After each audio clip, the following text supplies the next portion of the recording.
Yes, welcome back to the channel. Out on my Tenere A700 this morning. I'm on my way to Dave Wood Racing in Buckingham to get the bike tuned. As you can see, I have a full Black Widow system that I've installed.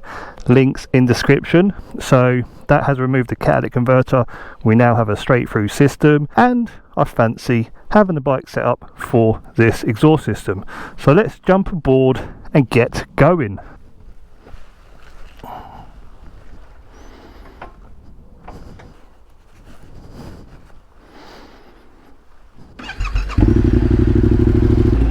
Before we get going, actually, I know I've just started the bike up, but the fuel light is flashing at me, so let's brim it with the finest E5 high octane fuel.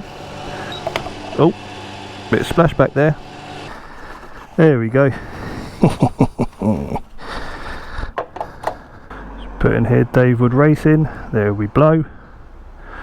And there we shall go, mate. Oh yeah, baby. Now the eagle-eyed among you might have spotted the ECU, the engine management light, telling me there's something wrong. Just want to state that that came on when I installed the exhaust system, and whilst not everybody gets the warning light come on, I'm one of the very few. And I've been riding this bike with this full exhaust system for around about 500 miles, and the bike seems to run okay. I mean, I was even advised by the dealership when the bike went in for a service. They said the same thing, the engine management light was on because of the O2 sensor in the exhaust system. So it's obviously telling me something's changed. But yeah, they said it'd be fine to ride around without any tuning.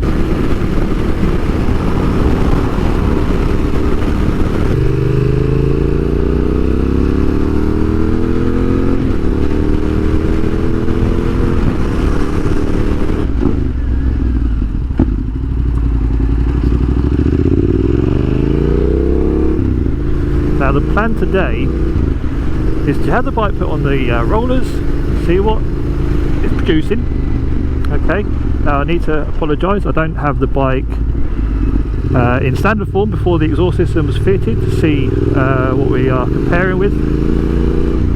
But yeah, so we're going to put it on the rollers, see how it's looking, and ultimately see what it then looks like after we've tuned. Now I'm not going for peak horsepower numbers, it's not that kind of bike. What I need to say, even before fitting this exhaust system, the fueling is really bad on this bike. It's got a snatchy throttle, and there is a real obvious hesitation in the mid-range at times, and I just want to smoothen that out. I want to get rid of all of that and see if we can improve. This bike doesn't have rider modes, doesn't have throttle maps, I believe, and so I think that contributes to the snatchy throttle application. So if you imagine if you had a rain mode, obviously you can smoothen it out, where then you could go to performance, track, off-road, all these kind of different modes. You could alter how the throttle feels, but of course, yeah, we don't have rider rates, so we're just given one throttle map, and I must confess, it's not very good. I'll just demonstrate the snatch on off throttle. Like if you look at my hand, look, it's either off or on, look, see? You're either not accelerating or you're accelerating. It's quite hard to, like, honestly, like you can smooth it out, but you have to be so delicate. I forgive the bike for that, but it is annoying at times. Now I like the raw appeal of this bike. When I purchased it, I liked the fact that it was just back to basics. It doesn't have rider modes, and it was just, you know, it all adds up.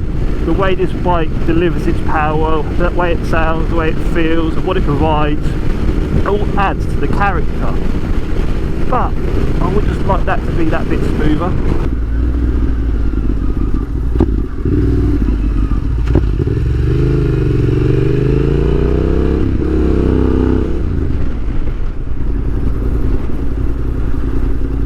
Here we are.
red's the first run we've done, yeah, and the white and the green one's the last 2 runs I've done. So you can see it's picked sort of up quite a bit at the bottom.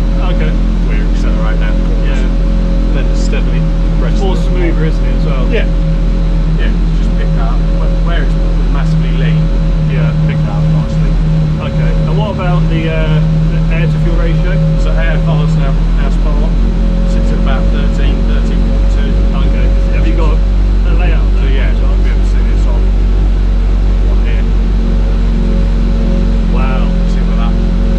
Okay, so that red and wow, That's quite lean. that was very lean, wasn't it? Yeah, yeah. This one, So that's the it's your air fuel ratio.